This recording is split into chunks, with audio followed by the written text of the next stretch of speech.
नमस्कार भाइयों, Vishu online form centre में आपका स्वागत है। पेश आज के शिक्षा समाचार व नौकरी संबंधित समाचार। तो पहली न्यूज़ ये है कि आज की जो है कि किताबें छपकर तैयार, बच्चों तक पहुंचाना हुआ मुश्किल। शिक्षा विभाग ने निकाला हल, जूनियर को अपनी पुस्तकें देंगे सीनियर छात्र, और इस काम के लिए सभी मिलकर करेंगे।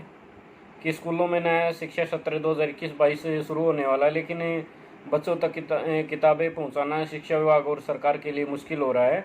ऐसे में विभाग द्वारा किताबों के पारस्परिक आदान प्रदान का रास्ता निकाला गया है, और ताकि बच्चों को समय रहते पुस्तकें उपलब्ध हो सकें, इसके लिए विभाग द्वारा कोरोना बचाव नियमों का पालन भी निर्धारित किया गया है। शिक्षा विभाग ने नए सत्र के लिए पुस्तकें तो छपवा ली, लेकिन कोरोना के चलते छात्रों को किताबें पहुंचाना मुश्किल हो रहा है। शिक्षा विभाग ने इसका समाधान करने के लिए प्रदेश के सभी डीओ, डीईओ, डीपीसी, स्कूल मुखियाओं, प्रभारियों व एसएमसी प्रधान व सदस्यों को पुस्तकों के पारस्परिक आदान प्रदान अभियान चलाने के लिए कहा गया है।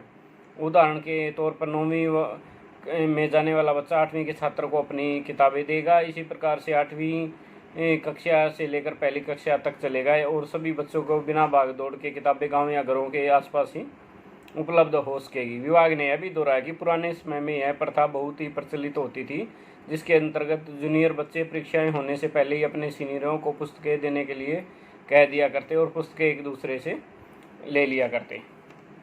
तो ये तो थी कि पुस्तकों के बारे में कि बच्चों तक किताबें नहीं पहुंच पा रही हैं। और अगली जो न्यूज़ है ये कोरोना महामारी से रिलेटेड है, कि क्योंकि शिक्षा, पंचायती राज व पशुपालन विभाग के 30,000 कर्मचारियों को ट्रेन किया गया है। दूसरे विभागों के कर्मचारियों को भी उतारा गया है फील्ड में, और इसमें कोरोना से बचाव के लिए बच्चों में संक्रमण न फैले, इसके लिए स्वास्थ्य विभाग भी अलर्ट हो गया है। एजू सेट के माध्यम से बच्चों को ट्रेन किया जाएगा, और वीडियो भेजकर भी ट्रेनिंग दी जा रही है कि कोरोना से बचाव। कोरोना से राज्य में स्वास्थ्य सिस्टम पर दबाव काफ़ी बढ़ गया है। बड़ी संख्या में डॉक्टरों, नर्स व पैरामेडिकल स्टाफ के पॉजिटिव होने से समस्या और गहरा गई है।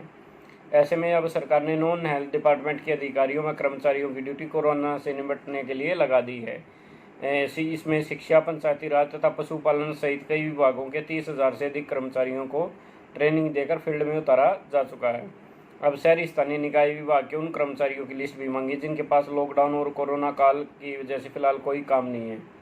हालांकि निकाय विभाग के सफाई कर्मचारी, फायरमैन, ड्राइवर सहित आदि कैटेगरी के कर्मियों को पहले ही फ्रंट लाइन वर्कर में रखा गया है। सरकार ने अन्य विभागों से भी अतिरिक्त कर्मियों की जो जानकारी है वो मांगी गई है।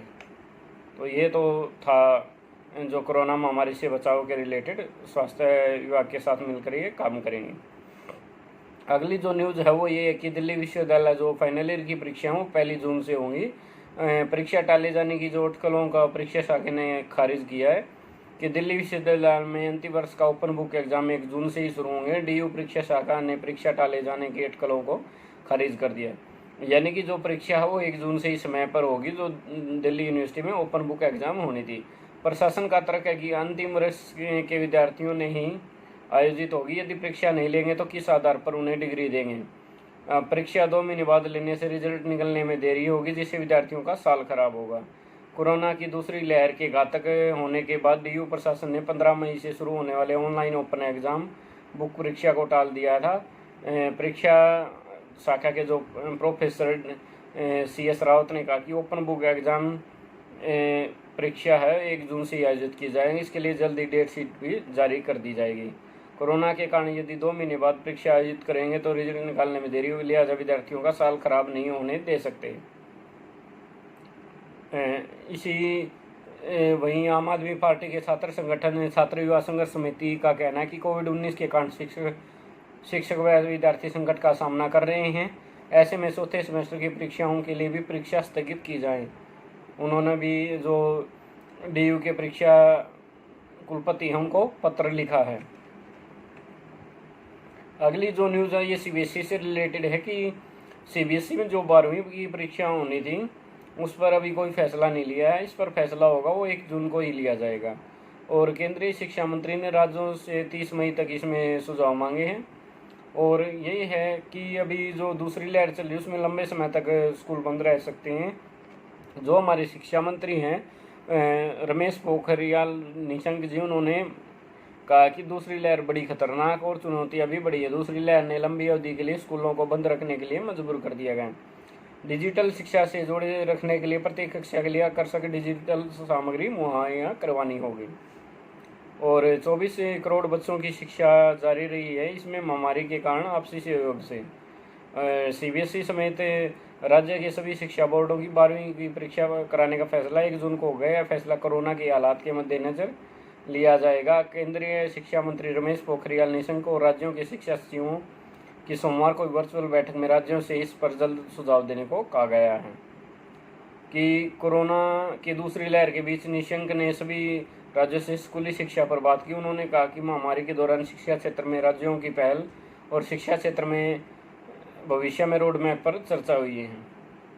तो इस मामले में जो एजुकेशन मिनिस्टर हैं इंडिया के, उनके सभी स्टेट से बात हुई है।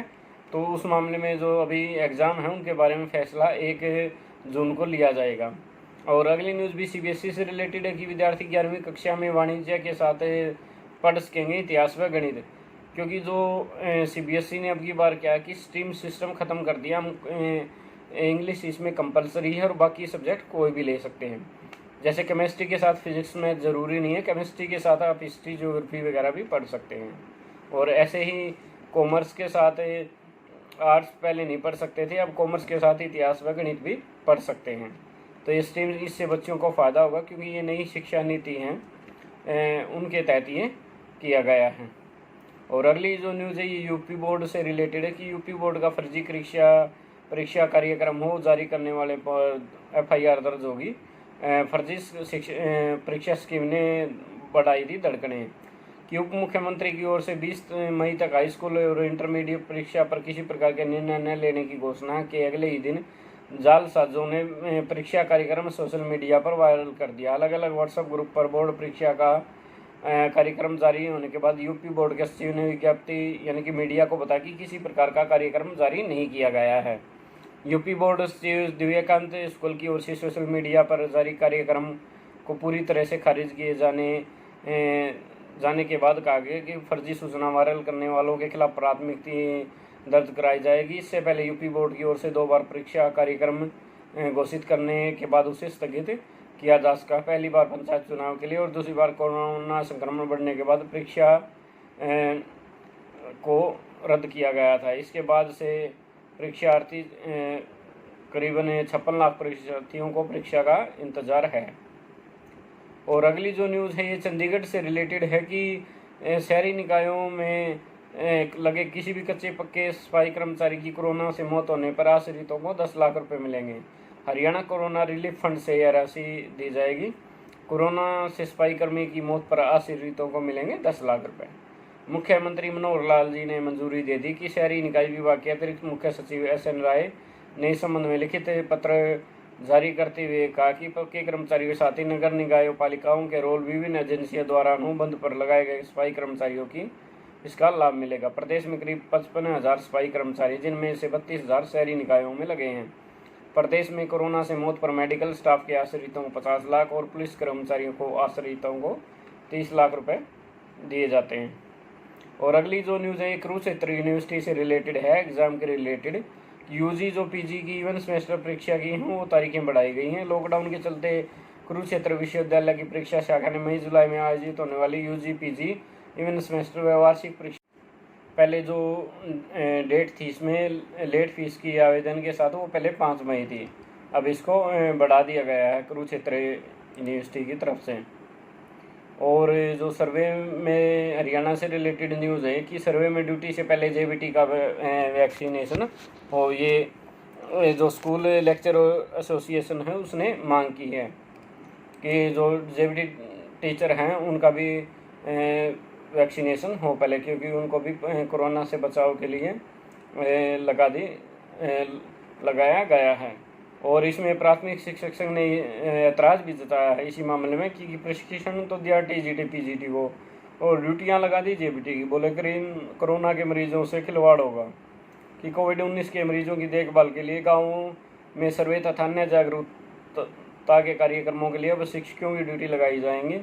इस संबंध में स्वास्थ्य विभाग और शिक्षा विभाग की तरफ से पहले ही टीजीटी पीजीटी को प्रशिक्षण दिया गया था, लेकिन इन्हीं शिक्षकों की इस संबंध में ड्यूटियां लगानी थी। लेकिन सामुदायिक स्वास्थ्य केंद्र राजौंद के वरिष्ठ चिकित्सा उन शिक्षकों की ड्यूटी लगा दी जिसने प्रशिक्षण भी ग्रहण नहीं किया था।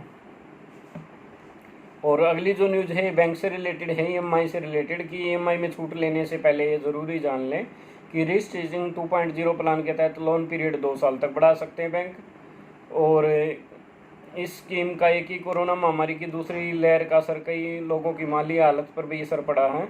इस स्थिति को देखते हुए रिजर्व बैंक ने 6 मई को रीस्ट्रक्चरिंग 2.0 प्लान की घोषणा, इसमें बैंकों को लोन की अवधि 2 साल बढ़ाने की अनुमति दी गई। अगर आपने कोई लोन लिया और ईएमआई चुकाने में मुश्किलों का सामना तो आपके लिए स्कीम मददगार साबित हो सकती है। हालांकि स्कीम के आवेदन से पहले कुछ पहलुओं को समझ लेना बेहतर होगा।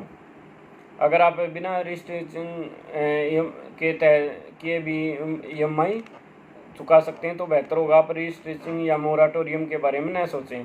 दरअसल रिस्ट्रिक्शन करते समय बैंक प्रोसेसिंग शुल्क वसूलते हैं, कई ब्याज दर में मामूली बढ़ोतरी कर सकते हैं। अगर आपके पास अपनी बचत या दूसरे सोच से ईएमआई भुगतान का रास्ता छूट लेने से बचें। और इसके अलावा आपके लोन रिस्ट्रिक्शन से क्रेडिट स्कोर होता है, उस पर भी असर पड़ेगा। अगर आप नौकरी पेशा हैं और रिटायरमेंट के तो लोन पीरियड बढ़ाना बेहद जोखिम भरा हो सकता है। इसके बाद आप रिस्ट्रिक्शन प्लान ले रहे हैं तो आप पता कर लें कि पहले आपको कितना ब्याज अतिरिक्त चुकाना होगा। इसे ध्यान में रखकर जल्द से उसको भुगतान करने की योजना बनाएं।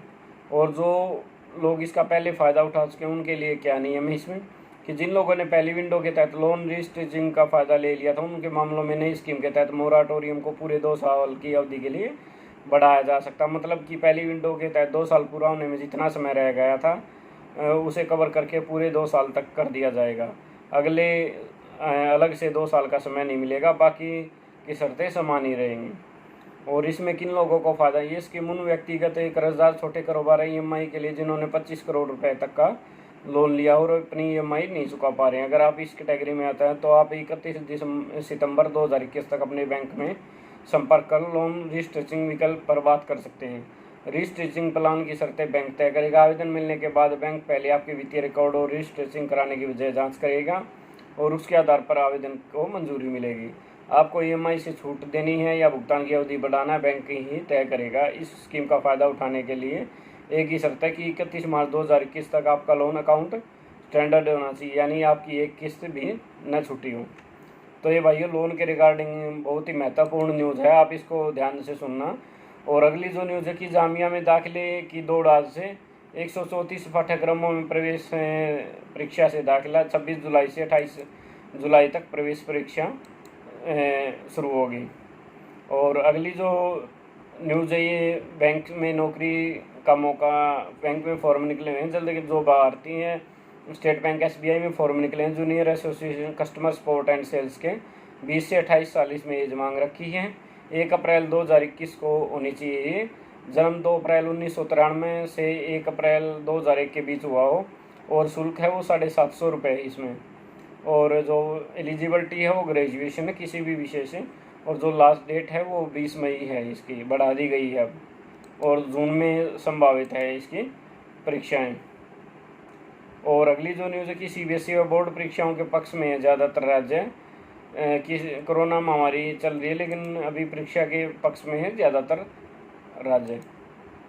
और अगली जो न्यूज़ है वो ये है कि इग्नू में डिग्री पाने का नया सिस्टम लॉन्च किया गया कि Indira Gandhi open national university ने स्टूडेंट की सुविधा के लिए इग्नू मैनेजमेंट सिस्टम लॉन्च किया। जिन स्टूडेंट को 33वें और 34वें कन्वोकेशन में डिग्री, डिप्लोमा, सर्टिफिकेट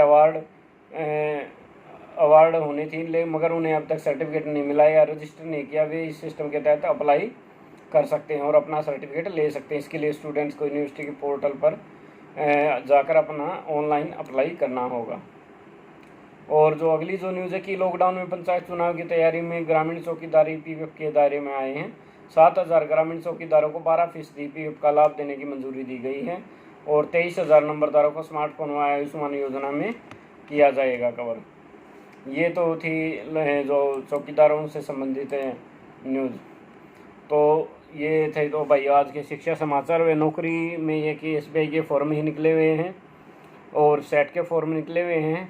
अगर किसी भाई को फैमिली आईडी बनवानी है तो वो भी बनवा सकता है। और कोई HDFC बैंक से रिलेटेड कोई सर्विस लेनी वो भी ले सकता है, टिकट वगैरह। यानी कि कोई भी ऑनलाइन संबंधित काम करवाना हो तो आप हमें ऑनलाइन डॉक्यूमेंट्स भेज सकते हैं और ऑनलाइन पेमेंट भेज सकते हैं। तो ये तो थे भाइयों आज से नौकरी में शिक्षा संबंधित समाचार। अगर आपको वीडियो अच्छी लगी हो तो लाइक कीजिए, शेयर कीजिए, कमेंट कीजिए और चैनल को सब्सक्राइब करना ना भूलें ताकि आपको हमारी अपडेट सबसे पहले मिलती रहे। धन्यवाद।